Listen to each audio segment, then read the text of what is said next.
আসছে নতুন কর্মসূচি, মাঠে থেকেই সব ষড়যন্ত্র মোকাবেলা করবে বিএনপি। কেন এই কর্মসূচি, কেন এই ষড়যন্ত্র মোকাবেলা করার কথা? বিষয়টি হচ্ছে নির্বাচন। বিএনপি বারবার বলছে যে জাতির যে সংকট, যে অনিশ্চয়তা, আইন শৃঙ্খলা পরিস্থিতির অবনতি, দ্রব্যমূল্য সব মিলিয়ে একটা অস্থিতিশীল পরিস্থিতি বিরাজ করছে। এর মূল কারণ নির্বাচন না হওয়া বা নির্বাচনের তারিখ ঘোষণা না করা এবং একটা নির্বাচিত পার্লামেন্ট না হওয়ার কারণে এইসব সংকট ধীরে ধীরে আরো ঘনীভূত হচ্ছে।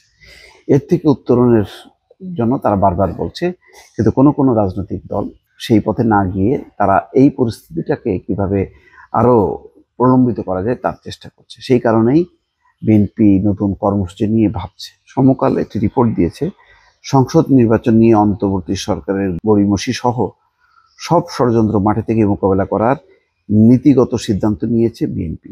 দলটি মনে করছে গণপরিষদ নির্বাচন, সেকেন্ড রিপাবলিক, স্থানীয় সরকার নির্বাচনের দাবি তুলে জাতীয় নির্বাচনকে প্রলম্বিত করার চেষ্টা চলছে। এর পেছনে সরকারের একাধিক উপদেষ্টার মদত রয়েছে।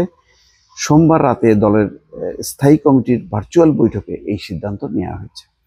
বৈঠকে বলা হয়, সরকার বিএনপি এবং অন্যান্য গণতান্ত্রিক দলকে রাজনৈতিক শক্তি হিসেবে গুরুত্ব দিচ্ছে না। একটি দল, তরুণদের জাতীয় নাগরিক পার্টি, বৈষম্য বিরোধী ছাত্রদের রাজনৈতিক শক্তি ভাবে সরকার, তারা সহজে ক্ষমতা ছাড়বে না বা নির্বাচন দেবে বলে মনে হচ্ছে না। সূত্র জানায়, বৈঠকে একাধিক নেতা বলেছেন, সরকার এনজিওর উপর নির্ভরশীল হয়ে পড়ছে। নির্বাচনের জন্য সরকারের উপর চাপ সৃষ্টি করতে হবে। সম্প্রতি বিভিন্ন জেলা মহানগরে সমাবেশ করার মধ্য দিয়ে বিএনপির পক্ষ থেকে অবস্থান জানান দেওয়া হয়েছে। এই ধারা অব্যাহত রাখতে হবে। ঈদের পর নির্বাচনের দাবিতে কর্মসূচির ব্যাপারে নতুন সিদ্ধান্ত আসবে। বৈঠকে বলা হচ্ছে যে একটি গোষ্ঠী অন্তর্বর্তী সরকারকে ব্যর্থ প্রমাণ করতে নানা ষড়যন্ত্র করছে। তারা যে কোনো মূল্যে দেশে অরাজকতা সৃষ্টি করতে চায়। সরকারের মধ্যেও এই গোষ্ঠীর লোকজন রয়েছে, যে কারণে সরকার প্রধান প্রকৃত অবস্থা বুঝতে পারছেন না। আওয়ামী ফ্যাসিবাদী গোষ্ঠীর কিছু ব্যবসায়ী এবং তাদের প্রতিষ্ঠান এই ষড়যন্ত্রে রয়েছে। অনেক ব্যবসায়ীর নামে জুলাই আগস্টে হত্যা মামলা থাকলেও তাদের গ্রেপ্তার করা হচ্ছে না। এমনকি সচিবালয়ে বসেও তারা সরকারের বিরুদ্ধে নানা ষড়যন্ত্র চালিয়ে যাচ্ছে। এদের প্রশ্রয় দিচ্ছে দুটি দল। এসবের পরেও সরকারের উপর বিএনপির অকুণ্ঠ সমর্থন অব্যাহত থাকবে। অর্থাৎ কিছু ব্যবসায়ীর কথা বলা হচ্ছে যে এই ব্যবসায়ী গোষ্ঠীগুলো বিএনপি যাতে ক্ষমতায় না আসতে পারে সেই জন্য নতুন রাজনৈতিক শক্তিকে তারা মদত দিচ্ছে, তারা টাকা পয়সা খরচ করছে, এই সংক্রান্ত নানান খবরাখবর এসেছে। সবগুলো মিলিয়ে বিএনপির মনে করছে যে এখন ঈদের পর তারা একেবারে সরাসরি আন্দোলনে যাবে নির্বাচনের দাবিতে, এছাড়া আর কোনো বিকল্প নেই। কেননা নির্বাচন নিয়ে তালবাহানা অব্যাহত আছে।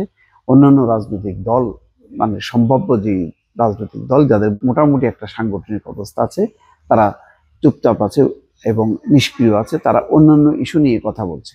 আওয়ামী লীগের বিচার, শেখ হাসিনার বিচার, সংস্কার, এই সমস্ত এমন সব ইস্যু নির্বাচনের সামনে দাঁড় করাচ্ছে। যেন নির্বাচনটাই সবচেয়ে একটা জটিল এবং কঠিন এবং দুরূহ বিষয়, এবং এটা খুব প্রয়োজনীয় বিষয় না।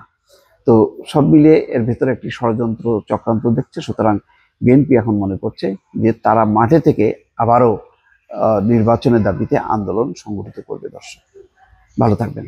আল্লাহ হাফেজ।